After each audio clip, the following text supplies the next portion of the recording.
Bاسم, welcome to the program. I am so happy to be here again with you. It was been a while since the last time I was here face to face. It has. Like they told me, like, hey, Christiane wanted to be on the show. It's like, I'm going to be in London. I have to meet her on the it's much better to be in person. It's much better to be in person. Of course, I note immediately what you're wearing. You're wearing a Palestinian design. This? Yes. I didn't notice. Yeah, well. They just like put it on me. Right. It's the Palestinian colors, and on it is also affixed a dove, which is the symbol of peace. Yes. What are you saying to us? Me?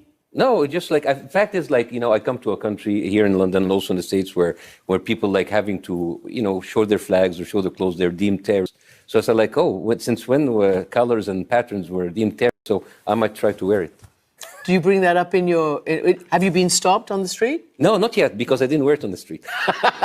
You're testing it out with us. I'm testing here. I'll see how it goes. So listen, you have family in Gaza, your wife's family, your in-laws are there, right? Yes. And tell me, can you talk to them? No, I mean, I've been touring, so it's been difficult. It's been difficult enough for them to be in touch with my wife and her family. But the thing is, they have like many families there, like cousins and uncles, and they're all left their houses in Khan Yunis and Gaza and northern Gaza. And now they are in one apartment, in one building in Rafah, sharing it with 25 other families. And, at any moment we can hear a bomb drop. But it's okay because Israel will apologize, I'm sure, as they usually do. I mean, like, I was so happy to listen to their sincere apology for killing the people from Central Kitchen. Oh my God, like the pain that they have to go through. I mean, even like one of their spokesmen tweeted on Twitter, it's like, see what Hamas made me do. It's like, it is so interesting. And the thing is, what's really, for me, what's very interesting is the outrage, the global outcry.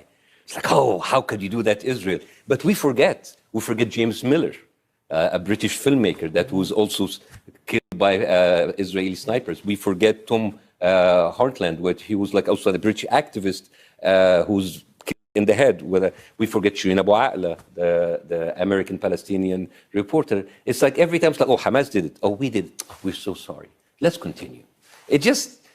There's no accountability. And I know, and I say it everywhere I go, if Israel today ended the war, they will be actually praised. It's like, thank you so much for not killing more Palestinians. Maybe they even give a Nobel Peace Prize to Netanyahu.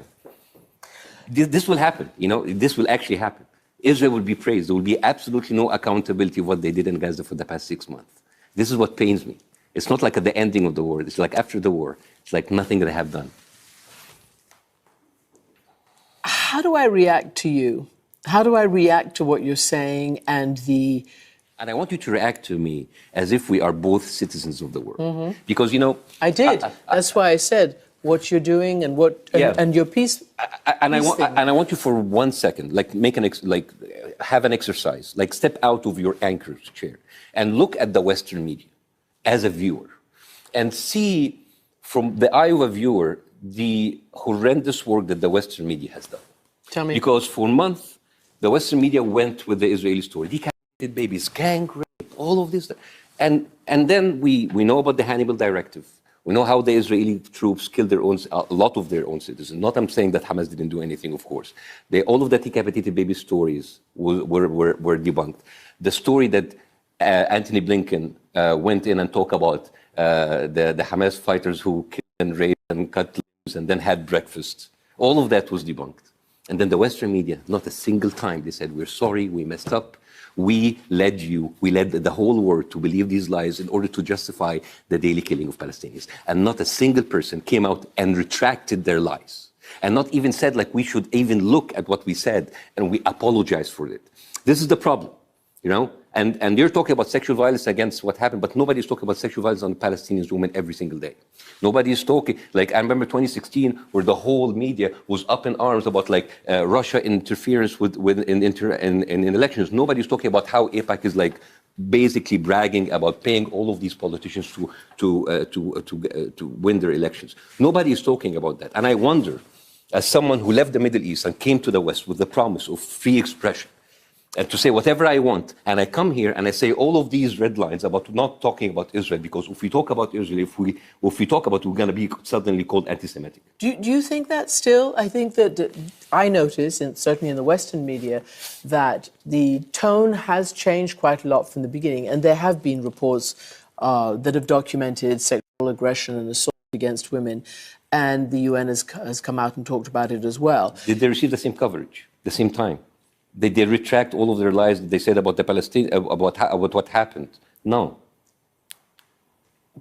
Do you not think the tone is changing, given the mounting death toll? Slightly, in but Gaza?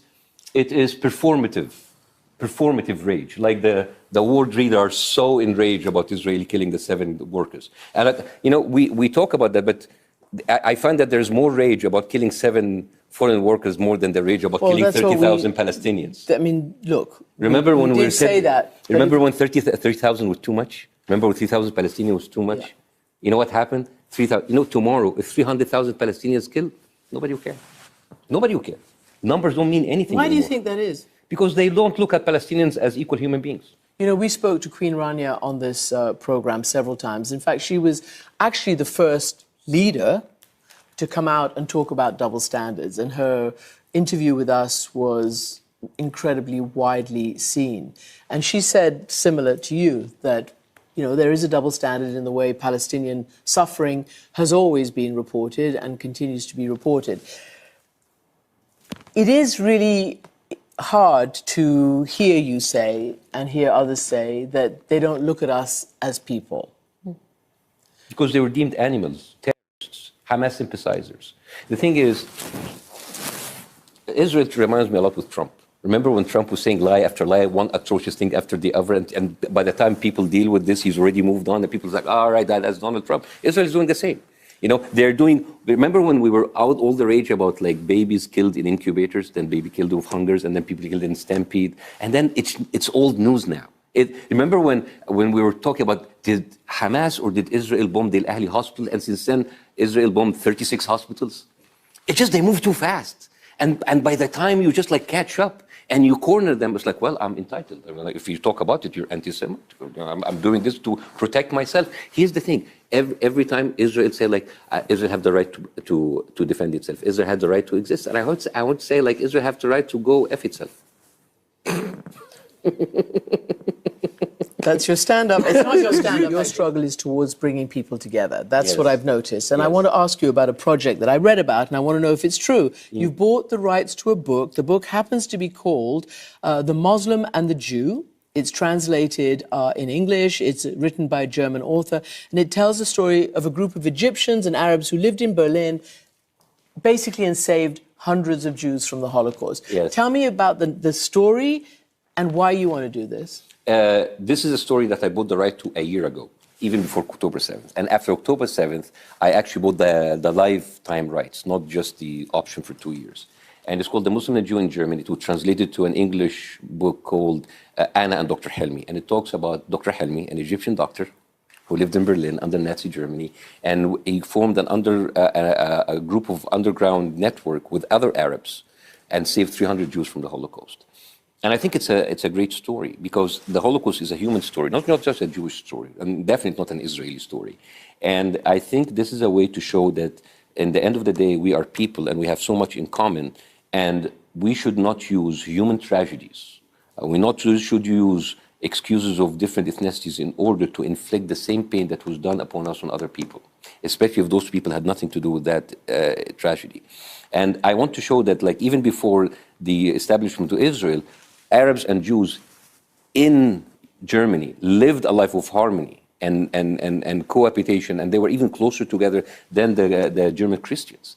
And the Holocaust is a very important part of our contemporary history, and we have a role in it, like saving other peoples from there, and we're being erased. So as an Arab, I want to actually show our story, ourselves, and put us into the place where we actually have a say and a place in human history.